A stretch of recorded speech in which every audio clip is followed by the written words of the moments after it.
Hello learner, क्या आपका अपने ऊपर से भरोसा उठ गया है या आपको अपने सबकॉन्शियस माइंड पर भरोसा ही नहीं है क्योंकि वह आपके सपनों को पूरा नहीं कर पा रहा है? या फिर आप अपने सबकॉन्शियस माइंड से अपने सपनों को पूरा कराना चाहते हैं? या आप अपने टैलेंट और कैपेसिटी का ज़्यादा से ज़्यादा यूज करना चाहते हैं लेकिन आपको सही तरीका नहीं पता? अगर आपका इनमें से किसी भी सवाल का जवाब हाँ है तो ये वीडियो आपके लिए बहुत इंपॉर्टेंट होने वाली है। इस वीडियो में हम पावर ऑफ सबकॉन्शियस माइंड के best selling author Joseph Murphy की काफ़ी छोटी और काफ़ी powerful book believe in your self के बारे में जानेंगे। ऑथर ने इस बुक में बताया है कि हमें अपने बाहरी दुनिया को जीतने से पहले अपने अंदर की दुनिया से जीतना होगा और खुद के आंतरिक दुनिया से जीतने के लिए आपको अपने अंदर के बिलीफ सिस्टम को इंक्रीज करना होगा, क्योंकि आप जब तक खुद पर बिलीव नहीं करोगे तब तक इस दुनिया में आप पर कोई क्यों बिलीव करेगा। तो चलिए इसे आगे पॉइंट वाइज समझते हैं। Number 1, power of confidence.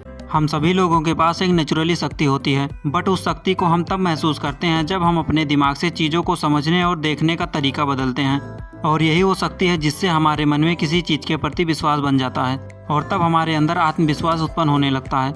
और जब हम अपना एक निश्चित गोल सेट कर लेते हैं तब हमारा दिमाग उसे सच मान लेता है और जिस चीज़ को हमारा दिमाग पूरी तरह से एक्सेप्ट कर लेता है वो चीज़ होके ही रहती है। अगर आप विश्वास करते हैं कि आप सफल होंगे तो आप डेफिनेटली सफल होंगे ही होंगे, बट अगर आप विश्वास करते हैं कि आप सफल नहीं होंगे तो यकीन मानिए आपके हाथ असफलता ही लगेगी। ये सारा खेल मन के विश्वास का ही है। अगर किसी जानवर को पानी में डाल दो तो वह तैरकर बाहर निकल जाएगा, बट अगर आप एक ऐसे इंसान को पानी में डालते हैं जो तैरना नहीं जानता तो वह डूब जाएगा। लेकिन ऐसा क्यों हुआ कि जानवर तैरकर निकल गया और इंसान डूब गया? तो लर्नर, ऐसा इसलिए हुआ क्योंकि उस जानवर को विश्वास था कि वह तैरकर निकल जाएगा और इसी विश्वास के कारण वह निकल भी गया। जबकि जिस इंसान को तैरना नहीं आता वह अपने मन में विश्वास नहीं कर पाता कि वह तैरकर निकल जाएगा, इसलिए वह डूब जाता है। यानी यह इंसान ऐसे समय पर भी निगेटिव चीज को सोच रहा है। हर इंसान को कोई ना कोई नेगेटिव चीज बांध कर रखती है और जिस दिन से आप नेगेटिव चीजों को दूर करना सीख लेंगे उस दिन से आपकी लाइफ में चेंज आना शुरू हो जाएगा। Number 2, your feeling are your biggest weapon. आपका फीलिंग ही आपका सबसे बड़ा वेपन है। जब आप अपने लाइफ में एक बड़ा गोल सेट करते हैं और उसे विजुलाइज करते हैं तब आपको वहाँ पर अपने इमोशन को जोड़ना होगा। ऑथर कहते हैं कि हमारे फीलिंग और इमोशन की बहुत पावर होती है। जब हम अपने डिजायर को इमोशन और फीलिंग से अटैच करते हैं तब वहाँ पर बहुत बड़ा रिजल्ट मिलता है। अगर आप ऐसा टारगेट सेट कर रहे हैं तो आपके लिए वहाँ पर फीलिंग को लॉन्ग टर्म में कनेक्ट करना चैलेंजिंग लगेगा, बट अगर आप रिजल्ट लाने की एक बर्निंग डिजायर रखते हैं तो आप नॉर्मली रेगुलर एक्शन लेते रहेंगे और अपने डेस्टिनेशन की तरफ आगे बढ़ते रहेंगे। बट उससे पहले आपको अपनी बर्निंग डिजायर के लिए अवेयर रहना होगा और यह तभी संभव हो पाएगा जब आप अपने सबकॉन्शियस माइंड के साथ अपने रिलेशन को स्ट्रांग बनाएंगे। नंबर 3, डेवलप ये राइट मेंटल एटीट्यूड। ऑथर कहते हैं कि कई साल पहले उन्होंने पुनर्जन्म पर एक आर्टिकल लिखा था और इस आर्टिकल की कॉपी को एक चर्च के बाहर एक दुकान पर लगा दिया गया जहां पर ऑथर लेक्चर देते थे। स्टार्टिंग में इस आर्टिकल की बहुत कम कॉपी सेल हुई क्योंकि सेल्स गर्ल इस आर्टिकल के आइडिया को पसंद नहीं करती थी और फिर ऑथर ने सेल्स गर्ल को बाइबल की एक कहानी से समझाया और यह भी बताया कि दरअसल यह किस बारे में थी। उसके बाद सेल्स गर्ल उस स्टोरी को समझ गई और ऑथर के लेक्चर खत्म होने से पहले ही सारे आर्टिकल बेच दिए थे। यह स्टोरी एक राइट मेंटल एटीट्यूड की इम्पोर्टेंस का एग्जाम्पल था, क्योंकि एक राइट मेंटल एटीट्यूड इतनी ज़्यादा इम्पोर्टेंट होती है।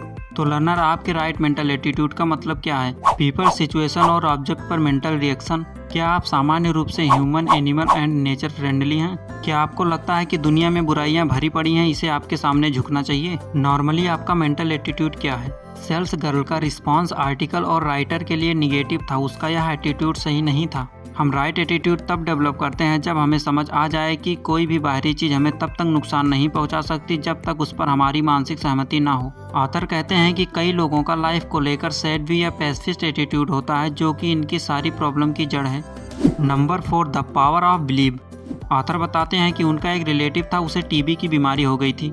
उसके लंग्स में यह बीमारी बहुत ज़्यादा बढ़ गई थी।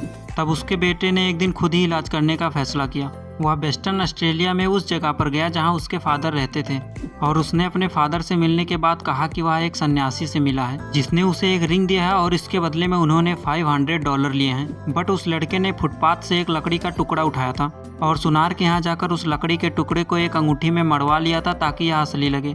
उसने अपने फादर को बताया कि इस अंगूठी को छूने से ही कई लोगों की जानलेवा बीमारी ठीक हो गई है। उसने अपने फादर के बिलीव को इतना बढ़ा दिया था कि उसके फादर ने उससे अंगूठी छीन ली और अपने सीने पर रखकर प्रे करने लगे और प्रे करते करते सो गए और फिर अगले दिन सुबह चमत्कार हो चुका था। सुबह डॉक्टर ने सारे टेस्ट किए और सभी टेस्ट इस बात के सबूत थे कि ही इज़ परफेक्ट।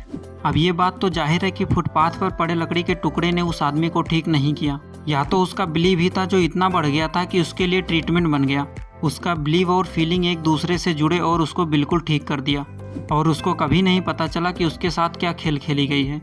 अगर उसे पता चलता तो शायद वह फिर से टीबी ग्रस्त हो जाता और फिर वह पूरी तरह से स्वस्थ हो गया और 15 साल तक जिया। तो लर्नर, आप इस स्टोरी से समझ सकते हैं कि बिलीव की पावर कितनी बड़ी और पावरफुल होती है।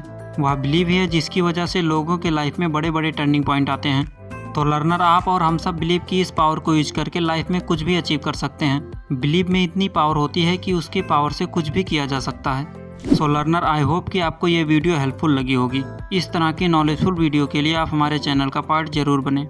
आप हमारे चैनल को सपोर्ट करने के लिए सब्सक्राइब का बटन जरूर दबाएं। Thanks for watching.